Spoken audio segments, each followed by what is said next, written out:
কার্যকর্তাদের উদ্যোগে শুভেচ্ছা। এই কার্যক্রমে উপস্থিত হয়েছেন সম্মানীয় সনাতনী রাষ্ট্রবাদী নেতৃত্ব। সম্মানীয় সময়ের কার্যক্রম নয়, 8 ঘন্টা 45 মিনিটেই শেষ হবে।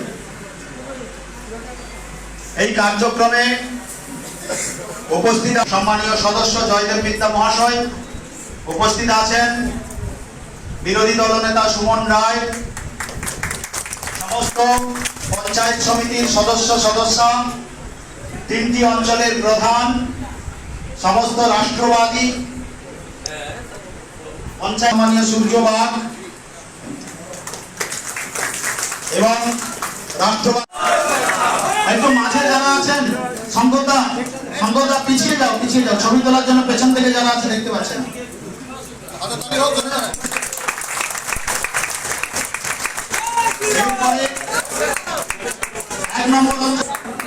এরপরে মাস্টারমশাই যারা আছেন তিনারা আসবেন।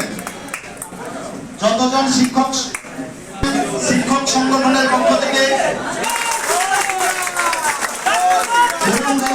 বিশ্বেশ্বর পাত্র, অন্যান্যদের নেতৃত্বে অরুণদা থেকে শুরু করে ফিজুসদা সবাই মিলে শিক্ষকদের পক্ষ থেকে সম্বর্ধিত করা হচ্ছে।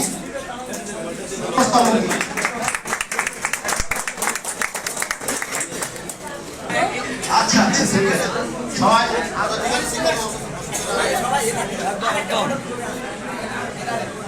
ওই সাইডের জায়গাটা ছাড়বেন আপনারা। ওনারা 1 নম্বর জলপাই 1 নম্বর অঞ্চলের পক্ষ থেকে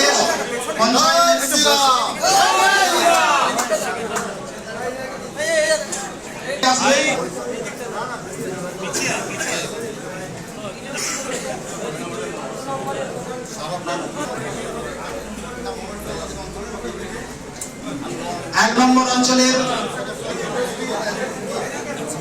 রিনাদি, নম্বর অঞ্চলের সমস্ত কার্যকর্তা চলে আসুন। আরো সরে আসুন সামনে।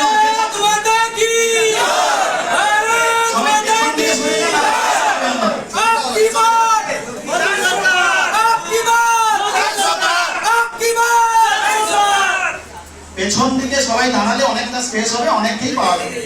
3 নম্বর অঞ্চলে যারা আছেন সম্মানীয় সৌমেন্দ্রদাকে শুভেচ্ছা জ্ঞাপন করা হয়। সবাই মিলে একত্রে 3 নম্বর অঞ্চলের কার্যকর্তাগণ ওনাকে শুভেচ্ছা জ্ঞাপন করছেন।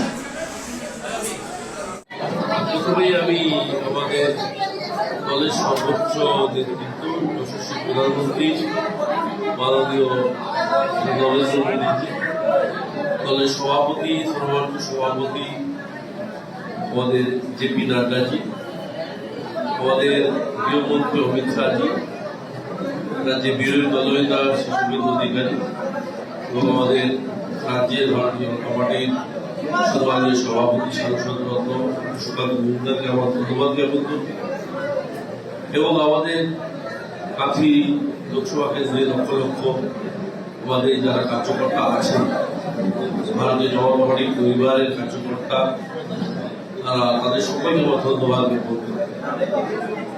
গতকাল তৃণমূলের প্রার্থী তালিকা প্রকাশিত হয়েছে। আপনার প্রতিদ্বন্দ্বী হিসেবে উত্তম বারিক, যিনি একসময় আপনাদের পরিবারের একজন প্রায় কাছাকাছি ছিলেন, জয়ের জন্য আপনি কতটা আশাবাদী? আমি বিরোধী দল বা তৃণমূল বলে বিশেষ করে কিছু নয়, মানে এখানে আমাদের প্রতিদ্বন্দ্বীদের নিয়ে আমরা ভারতীয় জনতা পার্টি কার্যকর্তারা চিন্তিত হই।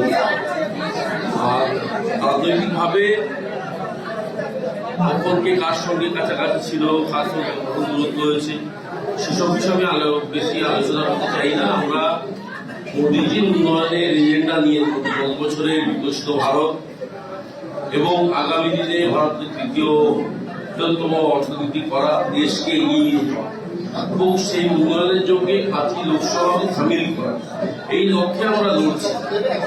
আমাদের লক্ষ্য কোন ইন্ডিয়া অ্যালায়েন্স এর মতো দেশকে ভেঙে টুকরো করা।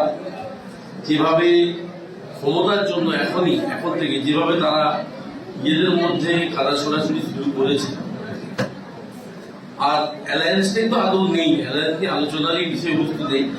অতএব আমার পজিটিভ একটা এজেন্ডার উপর আমাদের সম্পূর্ণ ক্যাম্পেইনটাকে চালানো, কে বিরোধী প্রার্থী হয়েছে, কে কোন দলের প্রার্থী, এটা আমাদের কাছে কোনো গুরুত্বের বিষয়।